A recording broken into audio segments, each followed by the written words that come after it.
외국 어디를 나가도 한국처럼 새벽까지 거리가 밝은 곳은 잘 없습니다. 보통 24시간은 고사하고요. 이 밤늦게까지 영업하는 가게도 보기가 힘들 정도죠. 특히 유럽 같은 경우에는 최근 들어서 영업 규제를 완화하려는 추세이기는 하지만 아직까지도 폐점 시간을 엄격하게 규제하고 있는 나라도 일부 있습니다. 그래서 외국 사람들은 한국의 24시간 영업을 굉장히 신기해한다고 합니다. 우리나라 사람들 어쩌다가 이렇게 새벽까지 불태우게 된 건지 궁금하지 않으십니까? 세상의 모든 것들이 탄생한 이유를 밝혀드립니다. 저는 역사학자 김지현이고요. 본스토리 오늘의 주제는 24시간 영업입니다.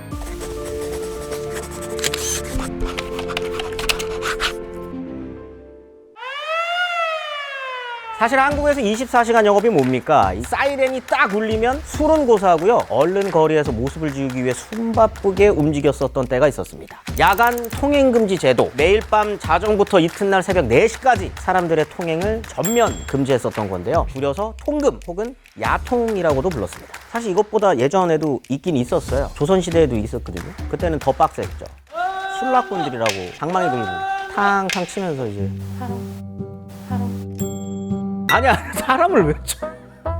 골목을 딱딱 치면은 들어가야 되는 건데, 이제 잡히면 그 사람 잡아다가 관아에다가 하루 가둬놓고 풀어줄 때 원장 맞고 풀려나는, 그만큼 밤에 돌아다닌다는 것 자체가 위험한 행위라고 생각을 했었던 거죠. 사실 뭐 이때도 마찬가지죠. 광복 직후인 1945년에 주한미군 사령관이 서울과 인천에 통금을 선포한 것도 말은 한국 국민의 인권과 권리를 보호하고 질서 유지를 위한다라는 명목이었으니까 말은 이렇게 했지만 사실은 그냥 밤에 사람들이 돌아다니는 것 자체가 국가 안보에 위협이 된다라고 생각을 했으니까 이제 그렇게 했었던 거죠. 이후에 한국전쟁이 터지면서 통금이 전국적으로 확대되고 점점 강화되었습니다. 그런데 이제 이런 상황 때문에 웃지 못할 해프닝도 많이 벌어졌는데요. 1960년대에 어떤 대중가요 하나가 금지곡으로 지정되는 일이 있었습니다. 가수 배호 씨가 부른 영시의 이별이라는 노래였습니다.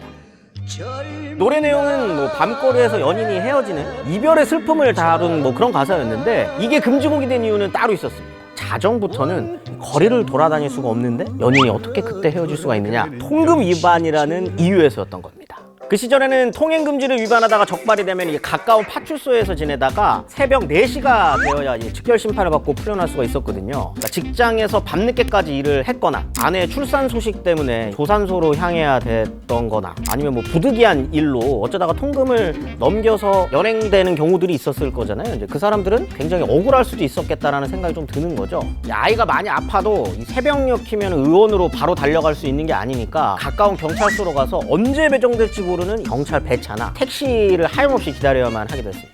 그런 상황이다 보니까 사람들은 매일 밤 조바심이 날 수밖에 없었습니다. 실제로 밤 11시 30분을 전후로 해서요, 시내 중심지에는 어떻게 해서든지 집에 가고 싶어하는 술꾼과 퇴근자들의 귀가 전쟁이 벌어졌다고 합니다. 최종 목적지는 달라도 가는 길이 같은 사람들을 한 번에 태우는 합승 택시나 이 고속도로를 비행기 마냥 날아서 가는 총알 택시 같은 것들도 이때 등장한 거라고 전해지죠. 이 택시 운전수들 역시 통금을 위반하지 않기 위해서는 과속을 해야 했는데요. 그 때문에 통금 전후 시간대가 교통사고량이 가장 높기도 했다고 합니다. 간혹 드물게 통금이 없는 날도 있기는 했습니다. 이 부처님 오신 날이나 이 크리스마스, 신정 같은 날에는 이 통금을 풀어줬거든요. 그래서 이런 특별한 날에는 밤늦게까지 거리를 헤매며 큰 소리로 노래를 하거나 술주정을 부리는 사람들이 많아 경찰들이 골치를 앓았다고 합니다. 이 야간 통행금지 제도에 대한 불만 여론은 1950년대부터 꾸준히 있기는 했습니다. 이 37년 정도 유지가 되다가 폐지는 1982년이 되어서야 이루어지게 되거든요. 이 아무래도 1986년에 아시안 게임이 있었고요. 1988년에는 서울 올림픽 개최를 앞두고 있는 상황이었기 때문에 이 통금을 그대로 둔 채로 이런 국제적인 행사를 칠 수 없었기 때문이지 않을까 생각이 듭니다. 그런데 하나 더 있습니다. 24시간을 돌아다닐 수 있다는 거는 무슨 의미일까요? 24시간 돈을 쓸 수 있다는 의미죠. 그래서 1978년, 9년에 2차 오일쇼크 때문에 한번 경제가 무너졌다고 그때 한번 말씀드렸잖아요. 근데 70년대 후반이 되면 한국은 스스로 우리나라는 중진국 정도는 됐어, 요런 또 생각이 또 있거든요. 그리고 돈이 좀 돕니다. 있는 사람들도 생겨나고. 근데 이 오일쇼크 때문에 수출이 막힌 거거든요. 근데 그렇게 되면 돈을 안에서라도 써야 돼. 그러면은 이 소비를 진작할 수 있는 방법이 뭐가 있을까? 24시간 돈을 쓰게 하면 좋겠군요. 먼저 통금을 풀고, 통금이 풀자마자 우리나라에 정말 획기적으로 늘어난 가게가 있습니다. 편의점 아니죠. 단란주점이 그렇게 몇 배가 늘어요. 정말 많이 늘어요. 37년을 묵혀놨으니 한 방에 터진 거다, 한 방에. 트로트 신사동 그 사람이라는, 거기 보면 시간은 자정 넘어 새벽으로 가는데 라는 가사가 있거든요. 신사동이 또 그때 이제 또 한창 젊은이들이 술 먹고 노는 데를 이제 확 그거를 상징적으로 표현을 해준 거죠. 시간은 자정 넘어 새벽으로 가는데. 아, 배호 아저씨가 노래 못 불렀던 때가 엊그제 같은데, 이제 주현미 누님은 우린 이제 자정이 넘어가도 사랑하는 사람을 기다릴 수 있음을 노래한 거죠.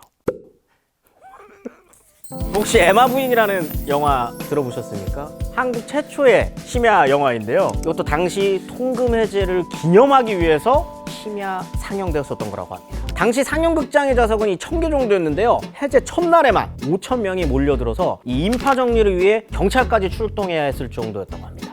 이 외에도 통금이 풀리는 특별한 날에만 볼 수 있었던 심야 관광버스가 등장해서 인기를 끌기도 했었죠. 90년대 후반이 되면 심야 영업 규제까지 완전히 풀리면서 24시간 영업이 성행하기 시작했습니다. 본격적으로 사람들이 24시간 내내 사고, 팔고, 보고, 놀고자 하게 되면서 지금의 24시간 경제활동 시대가 열리게 된 겁니다. 호모 나이트쿠스라는 말이 있습니다. 밤이라는 시간을 제2의 활동 시간으로 여기는 사람들을 지칭하는 신조어인데요. 이 신조어는 국립국어원에서도 공식화할 정도로 많은 사람들에게 공감을 받았습니다. 그만큼 늦은 밤이나 새벽이라도 24시간 영업하는 카페, 편의점, 노래방, PC방 혹은 24시간 제공되는 배달이나 각종 편의를 위한 서비스들을 즐겨 찾는 올빼미족들이 많다는 의미겠죠. 한국 사회에 이런 호모 나이트쿠스가 많다는 점은 외신에서도 주목했습니다.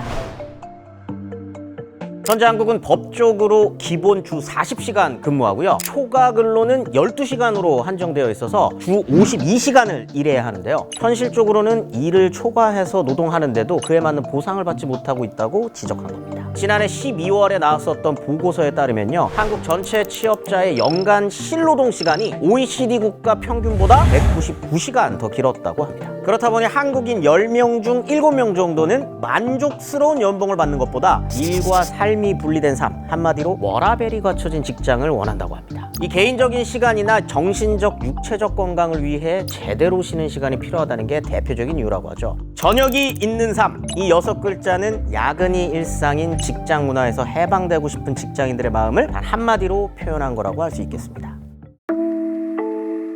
지난 몇 년간 세계 곳곳에서는 코로나19로 인해 야간 통행 금지 제도가 시행됐습니다. 이 우리나라의 경우에도 밤에 돌아다니지 못하게 한 건 아니었지만요. 업종별로 영업시간과 운영 형태에 제한을 가했었고요. 대중교통 운행 시간을 단축하기도 했었습니다. 이 한 통계를 살펴보니까 2021년 7월부터 올해 2월까지 대리 호출이 가장 많았었던 시간대는 오후 9시였던 겁니다.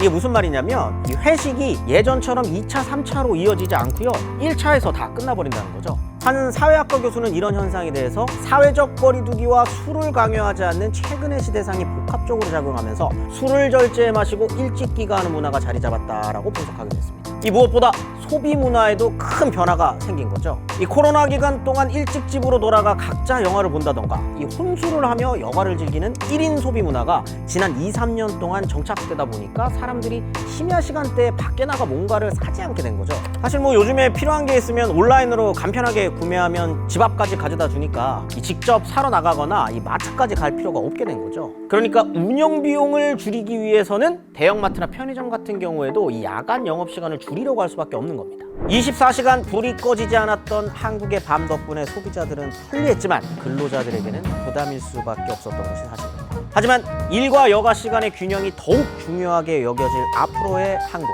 우리의 밤 시간은 어떻게 변화해 나갈까요? 24시간 영업에 대한 여러분들의 생각도 댓글로 많이 알려주시고요. 저는 다음 주에 또 다른 주제로 다시 찾아뵙겠습니다.